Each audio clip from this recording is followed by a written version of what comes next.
Episode 2 শুরু হয় episode 1 এর শেষ যুদ্ধ থেকে।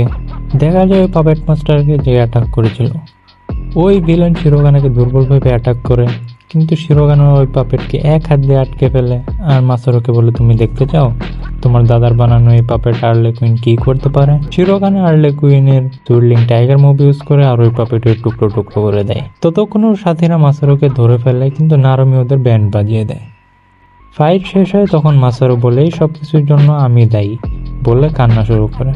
কান্না দেখে নারুমি বলে, তুমি কেঁদো না, কারণ ওই রোগ আবার আমায় ধরছে। তখন ডাক্তার বলে, কোন রোগ? জনপিয়া, সেটাই দুঃখী মানুষকে হাঁটাতে হয়, না হলে দম বন্ধ হয়ে যায়। তখন শিরোগানে বলে ওঠে, রোগ?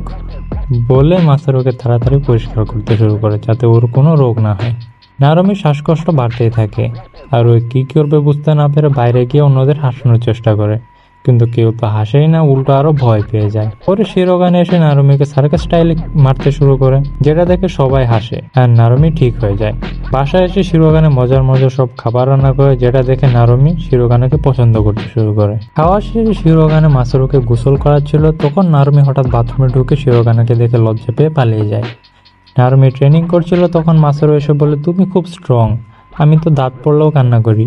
তখন নারুমিকে ওর নিজের ছোটবেলার ছবি দেখায় আর বলে, আমিও তোমার মতোই ছিলাম, তুমি বড় হয়ে আমার থেকেও স্ট্রং হবে।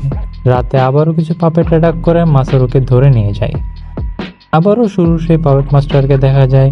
ওরা ওকে ধরে জিজ্ঞেস করে, এবার তুমি কি করছো? তখন সে বলে, এবার আমি কিছুই করিনি, আসলে মাসারুকে ধরার জন্য ওর চাচা পুরস্কারের ঘোষণা করছে, তাই সব গুন্ডারা ওর পিছনে লেগে আছে। আর এখানে এপিসোড 2 শেষ হয়ে যায়।